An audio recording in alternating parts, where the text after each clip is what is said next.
porque mañana, jueves 22 de octubre, se celebra un nuevo aniversario de Abuelas. Es el Día Nacional del Derecho a la Identidad. Siempre campaña por parte de abuelas, de nietos y de todas las organizaciones que pelean por la justicia, la memoria, la verdad, y sobre todo difundiendo historias de nietos recuperados, de nietas recuperados. Por ejemplo, Elena, que es la primer nieta restituida y nacida durante la detención y secuestro de su mamá María Leonor Abinet, Elenita, como le dicen aún las abuelas, que fue localizada en 1986, cuando apenas tenía 10 años. Sí, una historia conmovedora. Y antes de saludarla a Elena, casualmente estos días viendo la historia oficial y con la historia de Gaby, bueno, cuántas situaciones similares pueden haber pasado, no solo para Elena, sino también para muchos más, de ir casi que por un rompecabezas, ir atando la historia de la vida, ¿no? Y sabiendo que, su papá sigue todavía desaparecido y cuántas cuestiones que la mente a lo mejor puede llegar a entender o comprender ante situaciones de este tipo. Querida Elena, Paula y Javier, te saludamos. ¿Cómo estás? Es un grandísimo gusto charlar contigo. Buen día, buen mediodía. Buen día. Buenos días a ustedes y a la audiencia. Lo primero que sale ante esta situación, y bueno, siendo quizás la número uno en esto, ¿no? La primera, ¿cómo explicarías tu situación si te lo preguntase de vida, no sé, algún niño, alguna niña, alguien que le da curiosidad, que entiende esto de ser soy hijo de desaparecido? ¿Cómo lo explicarías a un lenguaje llano, pero desde la verdad misma también de lo que es tu historia? Bien, justo haces una pregunta compleja, porque bajar estas historias tan difíciles y tortuosas y violentas como a la niñez es algo bastante complejo. De hecho, yo tengo un hijo de 8 años y me ayudó mucho Paca Paca, sinceramente, para que sea un poco más amistosa, ¿no? La historia nuestra. Pero bueno, antes que nada quería decir que en las generales, antes de mí, Abuelas recuperó la identidad de varios nietos y nietas que digamos, fueron secuestradas y secuestrados con cierta edad. Uh-huh.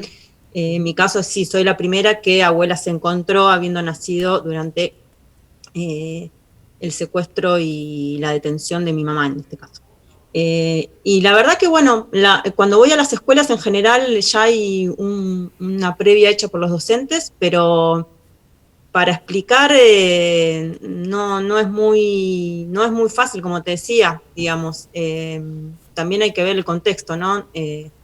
Tal vez es decir que, bueno, mis padres eran militantes políticos, que, digamos, tenían una convicción muy fuerte y particular, que compartían con mucha gente de su generación, y que durante ese proceso, bueno, se instaló una dictadura con la cual ellos fueron secuestrados y asesinados. Digamos, ya esa palabra asesinados es como fuerte, pero es la verdad. Sí. Yo siempre voy con la verdad. Uh-huh. De hecho, también cuando hablo con mi hijo, así lo hago.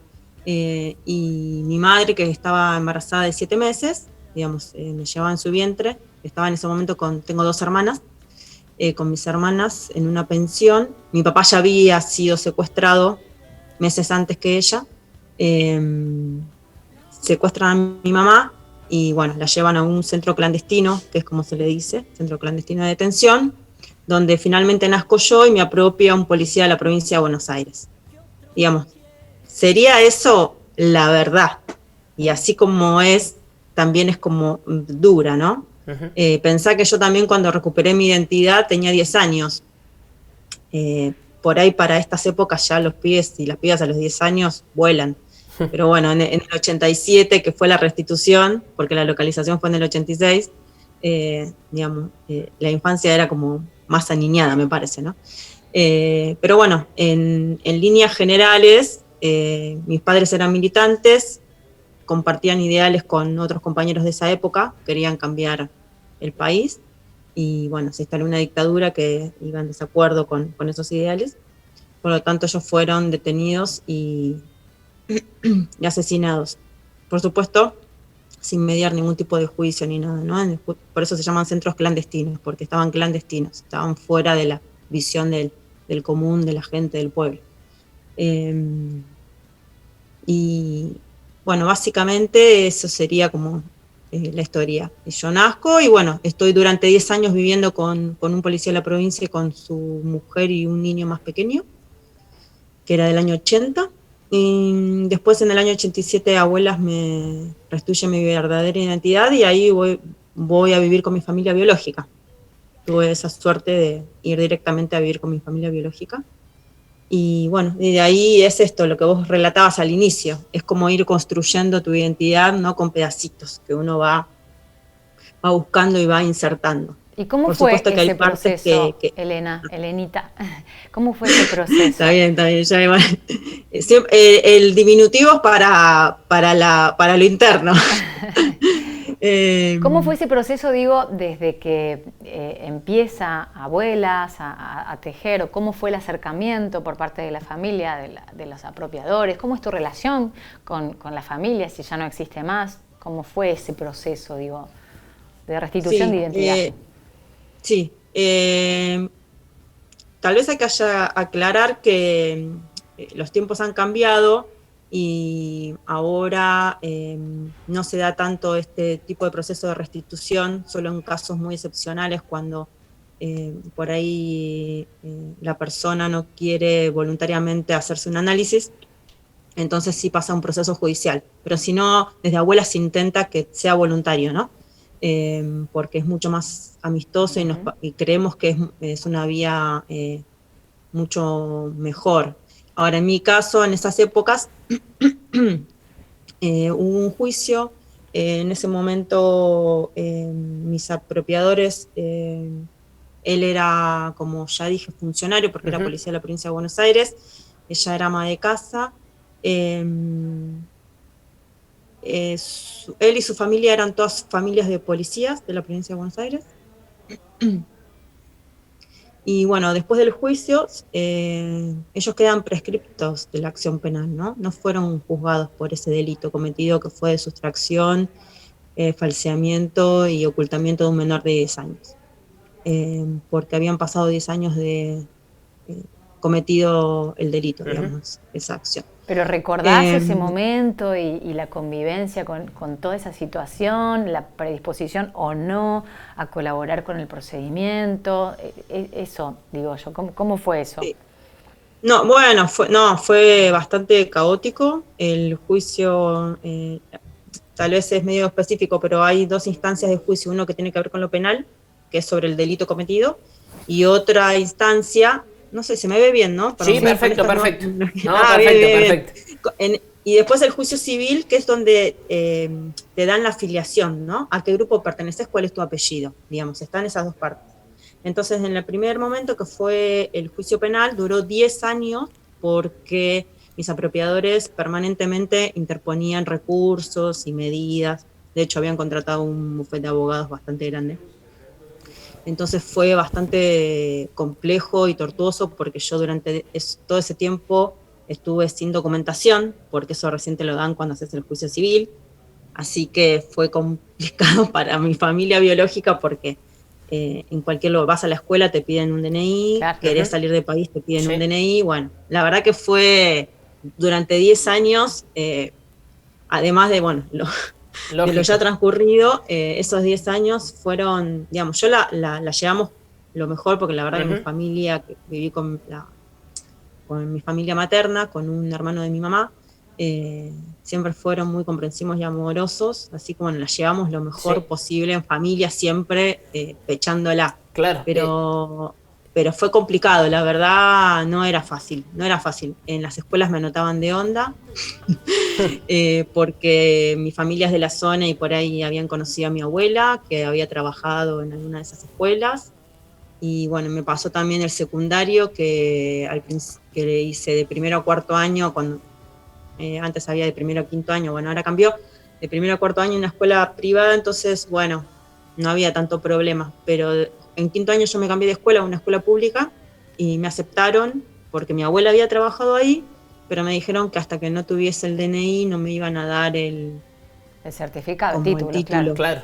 Por supuesto que yo igual cursé, porque si no era esperar a eso, que no sabía cuándo iba a terminar el penal, que justo terminó ese año, en diciembre de ese año. Elena, 94. te quería preguntar, como si esto no fuese poco todo lo que estás contando, tu papá aún sigue desaparecido y tengo entendido que tu mamá fue encontrada en 2009, hace ya 11 años. ¿Cómo es un poco transitar con eso? Porque en definitiva el hecho de la desaparición, por más que sabemos cuál sea el final, sigue repercutiendo y haciendo mucho ruido porque también es parte de reconstruirse uno mismo. ¿Cómo es ese transitar? Porque pareciera que es una historia que termina cuando descubriste tu identidad, pero da la impresión que continúa, que tiene muchos más pasillos y mucho más caminos intrincados, ¿no?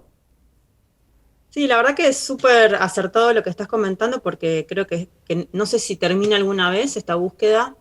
Siempre, la otra vez justo hablamos con un compañero, un nieto, y digamos, como que entre todos por ahí hacemos un completo, pero siempre hay alguno de nosotros que nos falta algo de la información, que me parece a mí que vamos a convivir, uno aprende a convivir con eso. Pero el hecho de, como son distintas instancias, ¿no? Recuperar el nombre propio y verdadero, volver a la familia de origen, a tu raíz, y después esta situación que vos bien narrás y que es muy importante, ¿no? Porque es como instalar esta idea de desaparecido que no está, es como algo que a vos te provoca un vacío permanente y de incertidumbre de todos los días, ¿no? Total. Entonces recuperar los restos de, en este caso mi madre, o de los compañeros y compañeras que han militado en esa época, realmente es por lo menos sanar algunas heridas, ¿no?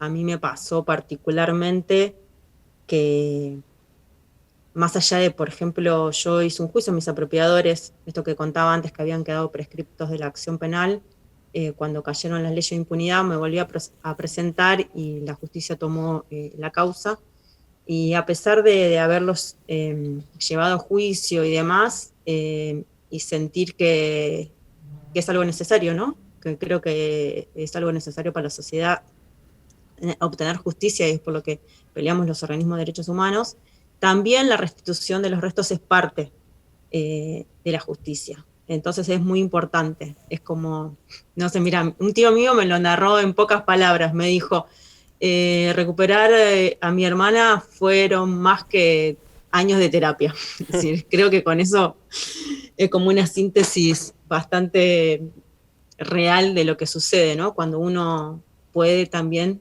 traer, es como que, no sé, te da esa sensación de que vuelve a tu casa Claro. quien se fue, pero no es que se fue por propia voluntad, sino que lo fueron, ¿no? Por voluntad ajena. Entonces, la verdad que eso también es parte de la construcción, de saber un poco más de, como, de este proceso, ¿no? Porque yo no sé si conté en esta narración que no sé dónde nací, no sé dónde estuvo mi mamá detenida, pero sí tenemos a ella, tenemos los restos de mi mamá. Entonces es como, bueno, uno va saldando. Claro, pensaba, Elena, cuando estás lugares. contando, son tantas cosas que vos las contás como ya naturalizadas, después de años, ¿no? De estar, bueno, inmersa en toda esta historia, que es una de tantas, ¿no? Y todas las que faltan todavía. Pero siempre uno piensa que a veces lo ves en películas porque, o lo lees en los libros y no llegas a dimensionar esa transición o esa persona que crece en un ambiente y después cómo se va forjando, preparando con apoyo terapéutico o de instituciones como abuelas y demás para iniciar un juicio a los apropiadores. Hoy los denominás apropiadores, en algún momento les dijiste mamá y papá. Digo, son cosas muy fuertes que te quedan impresas para siempre y que forman a la persona que sos y que va a educar a los hijos y que va a bregar por la verdad, por la justicia, para que esos hechos no se repitan, ¿no? Es como muy, muy fuerte lo que estás diciendo. Sí, en realidad, como vos también estás bien relatando, de los nietos y nietas encontradas, todos tenemos distintas historias, más allá de que fue parte de un plan sistemático de apropiación de menores, ¿no? Digamos, porque nosotros fuimos apropiados dentro de un plan, todos de distinta manera. Algunos fueron realmente adoptados, otros, como en mi caso, fui apropiado por un funcionario público de la Fuerza de Seguridad, y así sucesivamente. Entonces, bueno, cada caso es distinto, ¿no? Y sí, tal vez me parece a mí que es muy como importante dentro de esta historia hacer esta salvedad entre apropiadores, padres adoptivos, que es gente que realmente, hay mucha gente que realmente adoptó de buena fe, sin saber eh, la cadena, ¿no? Hasta que ese niño o niña llegó a esa familia, porque bueno, se anotó, por ejemplo, el equipo cristiano que quedaba en adopción y los demás entes que daban en adopción a, bueno, nosotros que hemos sido secuestrados. Y bueno, como que hay que hacer esta salvedad. Me parece a mí que es muy importante. ¿Cuál es tu Pero sensación también, de esto? ¿Cuál es tu emoción sí. cuando hablas de tu apropiador o tu apropiadora? ¿En algún momento fue enojo, tristeza, ya se superó porque estás haciendo cosas para que no se repita la historia? ¿Cuál es ese sentimiento que te aflora hoy? ¿Te cuesta hablar? Siempre cuesta hablar de estas cosas, ¿no? Es como que se cierra la garganta. No, la verdad que cerrarme la garganta no, porque creo que una de las cosas fundamentales es contar la historia, y la repercusión no es la misma cuando vos lo lees, como bien habían relatado ustedes, que cuando escuchás o estás en presencia de un testimonio vivo. Eso pasa en todos los ámbitos, ¿no? Pero con respecto a mis apropiadores en particular, me dan pena, la verdad. Mi sensación es de pena, porque me cuesta mucho comprender, por lo menos desde mi humanidad, cómo exista un ser que puede ser tan inhumano. Entonces, no entra dentro de mis cabales de la comprensión. Seguro. Me parece que también ahí hay un lugar que finito, ¿no? Primero que está de muchas ventanas y también lugares muy finitos, donde hay una confusión, creo yo, ¿no? Se piensa que porque uno cría un niño o una niña, entonces hay un cierto amor. Yo creo que en estos casos no hay amor y lo han dejado demostrado porque durante 10 años, durante el juicio penal, fue complejo justamente por su accionar, simplemente para salvarse ellos, no porque me amaban, básicamente. Entonces me parece que hay un lugar ahí complejo, ¿no? De esto, de que se mezcla la cuestión ideológica, la perversión, muchas cosas que a mí se me escapan, digamos, Seguro. no entran dentro de mis cánones ni dentro de mis valores. Lógico. Elena, da para mucho más porque es tan interesante y bueno, enriquecedor a pesar de dolor lo que contás, pero tenemos que despedirnos. La verdad que nos da muchísimo placer escucharte, escuchar tu historia y que la puedas compartir con la adultez que tenés y también desde la maduración, y nos dejas una grandísima enseñanza para todo. Gracias por tu tiempo y será hasta cualquier momento. Bien, les agradezco a ustedes y bueno, por último decir que quien dude o que tenga algún dato o sepa de alguien, se acerque a Abuelas, www.abuelas.org.ar. Las abuelas seguimos trabajando, digo seguimos porque yo participo y trabajo en la filial de Córdoba, así que a pesar del quédate en casa, seguimos trabajando en forma virtual y receptando presentaciones espontáneas de gente que duda como denuncias.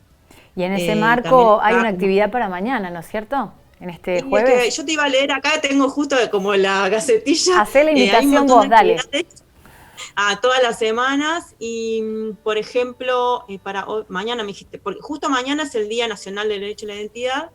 A las 10 horas se celebran los 90 años de Estela porque justo cumple el 22. Y se hace una transmisión en vivo desde el sitio oficial de Abuelas, desde Facebook.